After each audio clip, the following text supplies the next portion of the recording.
ആ സമരത്തിന്റെ ഭാഗമായിക്കൊണ്ട് അതിന്റെ എക്സിക്യൂട്ടീവ് എഞ്ചിനീയർ പറഞ്ഞല്ലോ, നാളെ 11 മണിയാകുമ്പോഴേക്ക് പ്രദേശത്ത് വെള്ളം വരും എന്ന് പറഞ്ഞു. കാരണം അത് പറയാൻ ഉത്തരവാദപ്പെട്ട ആളാരാ? എക്സിക്യൂട്ടീവ് എഞ്ചിനീയറാണ്. അല്ലാതെ പഞ്ചായത്ത് സെക്രട്ടറിക്ക് പറയാൻ കഴിയുമോ ഞാൻ നാളെ ഈ മോട്ടോർ നേരാക്കിയിട്ട് വെള്ളം തരാമെന്ന് പഞ്ചായത്ത് സെക്രട്ടറിക്ക് പറയാൻ കഴിയുമോ? പഞ്ചായത്ത് പ്രസിഡന്റിന് പറയാൻ കഴിയുമോ? അപ്പൊ സ്വാഭാവികമായിക്കൊണ്ടും CPM എന്നുള്ള പ്രസ്ഥാനം ഉദ്ദേശിക്കുന്നത് എന്താ? ഒന്നും കിട്ടാനില്ല. എന്തെങ്കിലും ഒരു പഞ്ചായത്തിനെതിരെ എന്തെങ്കിലും ഒരു വിഷയം കിട്ടാത്തൊരവസ്ഥയിൽ നിസ്സാര കാര്യങ്ങൾ. ഇത് പഞ്ചായത്ത് പ്രസിഡന്റിന്റെ കൊള്ളര കഴിഞ്ഞാൽ ഒരു പ്രദേശത്ത് വെള്ളം കിട്ടാത്തത്. അതുകൊണ്ട് നമുക്ക് പഞ്ചായത്ത് ഓഫീസിൽ പോയിട്ട് പ്രശ്നം ഉണ്ടാക്കണം പറഞ്ഞു. സ്വാഭാവികമായിട്ട് കുറെ ആളുകളൊക്കെ തെറ്റിദ്ധരിപ്പിച്ച് പഞ്ചായത്ത് ഓഫീസിൽ പോയി. പഞ്ചായത്ത് ഓഫീസിൽ ആരുമില്ല. കാരണം സെക്രട്ടറി ഉൾപ്പെടെയുള്ള ആളുകൾ വാട്ടർ അതോറിറ്റിയില്ല. പഞ്ചായത്തിന്റെ സെക്രട്ടറി വാട്ടർ അതോറിറ്റിയിൽ ഇരിക്കുക കുടിവെള്ളം കിട്ടണം എന്നുള്ള ആവശ്യമായി ആ പ്രശ്നവുമായി ബന്ധപ്പെട്ടുകൊണ്ട്. അപ്പൊ ഇവിടെ എന്തായാലും പോയാലോ എന്നാലും ഫോട്ടോ കൊടുത്ത് നമുക്ക് പേപ്പർ കൊടുക്കാന്നൊക്കെ പറഞ്ഞ് ജയസിന്റെ ചുറ്റും ഒരു കശാലയൊക്കെ ഇരുന്ന് വർത്താനൊക്കെ പറഞ്ഞ് ഫോട്ടോ എടുത്തിട്ട് ജയസിന് ഉപരോധിച്ച് എന്ന് പറയുന്ന ഒരു രാഷ്ട്രീയ നാടകം ഈ പ്രദേശത്ത് CPMന്റെ ആളുകൾ ചെയ്യുന്നു. സുഹൃത്തുക്കളെ നമ്മൾ മനസ്സിലാക്കിയത് ഞാൻ പറഞ്ഞു, കുടിവെള്ളത്തിന്റെ പ്രശ്നവുമായി ബന്ധപ്പെട്ടുകൊണ്ട് എന്താണ് നമുക്ക് പഞ്ചായത്തിനകത്ത് ചെയ്യാൻ കഴിയുക? ഈ പഞ്ചായത്തിനകത്ത് ചെയ്യാൻ കഴിയുന്ന സംവിധാനങ്ങൾ ഇതാണ്. പഞ്ചായത്ത് പ്രസിഡന്റ് ഉത്തരവാദിത്തമുണ്ടായി ആ പഞ്ചായത്ത് പ്രസിഡന്റിന്റെ എത്രയും പെട്ടെന്നുള്ള ഇടപെടലിനെ തുടർന്നാണ് പിറ്റേ ദിവസം അദ്ദേഹം പറഞ്ഞല്ലോ, എക്സിക്യൂട്ടീവ് എഞ്ചിനീയർ പറഞ്ഞത്, തച്ചനാട്ടുകരയിൽ നിന്നുള്ള മോട്ടോർ എടുത്തു വന്നുകൊണ്ട് നാളെ 12 മണിക്കൂറിൽ പ്രസിഡന്റ് ഞങ്ങൾ ഈ പ്രദേശത്ത് വെള്ളം കൊടുക്കാം എന്ന് പറഞ്ഞതിന്റെ ഉറപ്പിന്റെ അടിസ്ഥാനത്തിലെ കോൺഗ്രസ് പ്രവർത്തകർ അന്ന് വാട്ടർ അതോറിറ്റിയുമായിട്ടുള്ള സമരം അവസാനിപ്പിച്ചത്. അപ്പൊ ജനകീയ പ്രശ്നങ്ങളിൽ ഇടപെടേണ്ട സംവിധാനങ്ങൾ അങ്ങനെയാണ്. അല്ലാതെ ആളുകളെ പൊട്ടന്മാരാക്കുന്ന രൂപത്തിൽ എന്തെങ്കിലും പറഞ്ഞുകൊണ്ട് പഞ്ചായത്ത് ഓഫീസിന്റെ മുമ്പിൽ പോയി ഇരുന്നുകൊണ്ട് ജനങ്ങളെ വിഡ്ഢികളാക്കാവുന്ന ഒരു സാഹചര്യത്തിൽ നിന്ന് ആ പ്രസ്ഥാനം ഇനി ഇത് മനസ്സിലാക്കിയിട്ടില്ല എന്നാണ് എനിക്ക് തോന്നുന്നത്. അപ്പൊ അത് സ്വാഭാവികമായിക്കൊണ്ട് അങ്ങനെ ഒരു സംവിധാനം ഈ പ്രദേശത്ത് പ്രവർത്തകർക്ക് ഉണ്ടായി എന്ന് പറഞ്ഞു. അപ്പൊ അതിന് വളരെ കണിശമായിക്കൊണ്ട് ഈ പ്രദേശത്തെ പാർട്ടിയുടെ പ്രവർത്തകർ അതിനകത്ത് ഇടപെടുകയും അവരുടെ ഇടപെടലിന്റെ ഭാഗമായിക്കൊണ്ടാണ് പിറ്റേ ദിവസം ഈ പ്രദേശത്ത് വെള്ളം വരാനുള്ള സംവിധാനം ഉണ്ടായിരുന്നത്. നിങ്ങളോട് ആരെങ്കിലും ഞങ്ങൾ പറഞ്ഞോ വാട്ടർ അതോറിറ്റിയിലേക്ക് പോകണ്ടെന്ന്? നിങ്ങൾ പഞ്ചായത്തിലേക്ക് പോയതിനേക്കാൾ ഏറ്റവും മുമ്പിൽ ആദ്യം പോകേണ്ടത് വാട്ടർ അതോറിറ്റിയിലാണ്. ഈ കുടിവെള്ളം കൊടുക്കേണ്ട ആളുകൾ വാട്ടർ അതോറിറ്റി ആയതുകൊണ്ട് വാട്ടർ അതോറിറ്റിയിലേക്കാണ് പോകേണ്ടത്. അല്ലാതെ പഞ്ചായത്ത് പ്രസിഡന്റിന് എന്തെങ്കിലും ഒരു ക്ഷീണം വരികയാണെങ്കിൽ വന്നോട്ടെ എന്ന് ഉദ്ദേശിച്ച് പഞ്ചായത്തിനുള്ളിൽ പോയതുകൊണ്ട് പഞ്ചായത്ത് പ്രസിഡന്റ് എന്ത് ക്ഷീണം വരാനാ? പഞ്ചായത്ത് പ്രസിഡന്റ് ഉൾപ്പെടെയുള്ള ആളുകൾ സമരം നടത്തുക ഒറ്റപ്പാലത്ത് വാട്ടർ അതോറിറ്റിയുടെ ഓഫീസിൽ ഈ പ്രദേശത്തെ ആളുകൾക്ക് വെള്ളം കിട്ടാൻ വേണ്ടിയിട്ട്. അപ്പൊ ആ വെള്ളം കിട്ടുന്ന ആ സമരത്തിനെതിരായിക്കൊണ്ടാണ് പഞ്ചായത്തിൽ പോയിട്ട് ആളുകളെ കുട്ടികളാക്കിക്കൊണ്ടുള്ള സംവിധാനം നാടകം നടത്തിയത്. അപ്പോൾ CPM എന്ന പ്രസ്ഥാനം സ്വാഭാവികമായിക്കൊണ്ടും ഞങ്ങൾക്ക് പറയാനുള്ളത്, നിങ്ങൾ ഇതൊക്കെ ചെയ്യണം. എന്നാലാണ് ഞങ്ങൾക്ക് ഇടയ്ക്കിടയ്ക്ക് പൊതുയോഗങ്ങളും പാർട്ടി പരിപാടികളോട് മുന്നോട്ട്. UDF-നെ സംബന്ധിച്ചോളം നല്ല കാലം ഇപ്പോൾ. കാരണം നിങ്ങൾക്ക് ഒന്നും പറയാനില്ല. നിങ്ങൾ ഈ പറയുന്ന സംവിധാനത്തിന് ഞങ്ങൾ മറുപടി പറയണമല്ലോ. അപ്പൊ അതുകൊണ്ട് സുഹൃത്തുക്കളെ, ഈ പ്രദേശത്തെ ആളുകൾ സ്വാഭാവികമായി കൊണ്ട് മനസ്സിലാക്കേണ്ട ഒരു അവസ്ഥ, ഈ 10-35 വർഷക്കാലത്തെ രാഷ്ട്രീയ ഭരണം പഞ്ചായത്ത് നമ്മുടെ കയ്യിൽ നിന്ന് പോയത് കൊണ്ട് എന്നാ. പിന്നെ പറഞ്ഞത് എന്താ അറിയോ? എന്താ പറഞ്ഞ് 2 വോട്ടിന്റെ വ്യത്യാസമേ ഉള്ളൂ എന്നാ പറഞ്ഞത്. ആയിക്കോട്ടെ, 2 വോട്ടിന്റെ വ്യത്യാസം എന്താ നിങ്ങൾ ഉദ്ദേശിച്ചത്? ഞങ്ങളും അതാ പറയുന്നത്. ഞങ്ങളിപ്പോ ഞങ്ങളുടെ 18-ാം വാർഡ് എത്ര വോട്ടിന് ഞങ്ങൾ തോറ്റ്? അത് നിങ്ങൾ പറയുന്ന മാറ്റത്തിന് ഞങ്ങൾക്ക് തിരിച്ചു പറയാൻ കഴിയുമല്ലോ. 18-ാം വാർഡ് ഞങ്ങൾ എത്ര വോട്ടിനാ തോറ്റ്? തുരി തോറ്റത് 12 വോട്ടിനാണ്. അതുപോലെ തന്നെ 7-ാം വാർഡ് എത്ര വോട്ടിനാ തോറ്റ്? അതും 6-7 വോട്ടിനാണ്. അപ്പൊ അതൊക്കെ ഞങ്ങൾ ജയിച്ചിരുന്നുവെങ്കിലോ, നിങ്ങൾ ഉദ്ദേശിക്കുന്ന മാതിരി ഞങ്ങളും അത് ജയിച്ചിരുന്നെങ്കിൽ നിങ്ങളെക്കാൾ മുമ്പിൽ ഞങ്ങൾ തന്നെയല്ലേ. അപ്പൊ ആ ഉമ്മാക്കിയൊന്നും ജനങ്ങളോട് പറഞ്ഞിട്ട് ഞങ്ങളെ ഭീഷണിപ്പെടുത്താനുള്ള ധാരണയും നമുക്ക് ഇതിനകത്ത് വേണ്ട.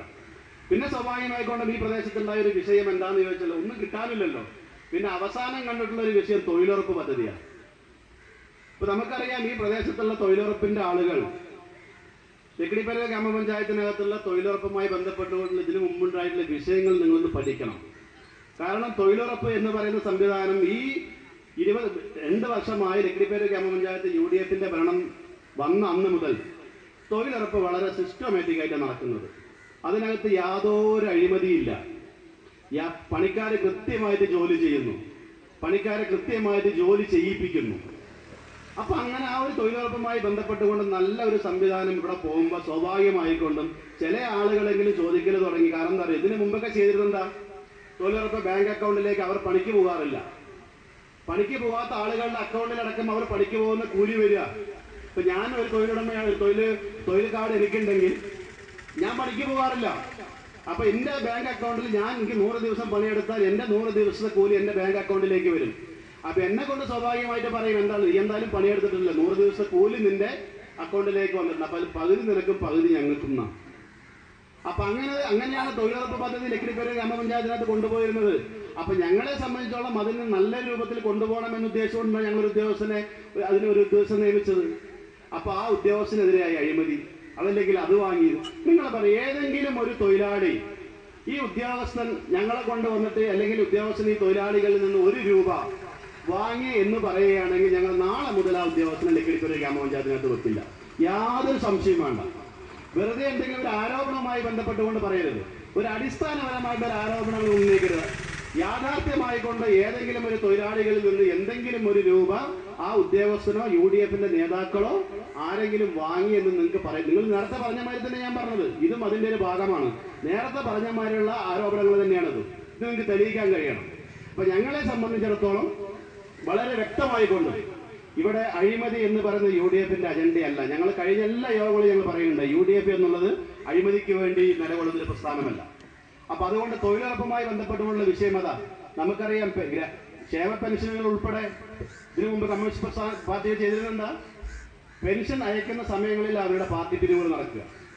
തൊഴിലുറപ്പ് പെണ്ണുങ്ങളിൽ, തൊഴിലുറപ്പ് സ്ത്രീകളിൽ നിന്നും ഈ അടക്കം ജനാധിപത്യ മഹിളാ അസോസിയേഷന് പിരിവ് പിരിക്കുക. ആള് വീതം എത്ര? 15 രൂപ 25 രൂപയോ ഇവരിത് പിരിക്കുക. അപ്പൊ നമ്മളെ തൊഴിലാളികൾ ചോദിച്ചു, എന്താണ് എല്ലാവരും കൊണ്ട് 15 രൂപ വാങ്ങണം, നമ്മൾ തരണോ ചോദിച്ചു. സ്വാഭാവികമായിട്ട് ഞങ്ങൾക്ക് അറിയില്ല. അപ്പൊ രാമകൃഷ്ണനായിട്ട് ബന്ധപ്പെട്ട് അല്ലെങ്കിൽ ഹുസൈനായിട്ട് ബന്ധപ്പെട്ടവർ പറഞ്ഞു, അങ്ങനെ സംവിധാനമില്ല. അപ്പൊ പിരിക്കുന്നത് അവരുടെ പാർട്ടി ഫണ്ടിലേക്കാണ്.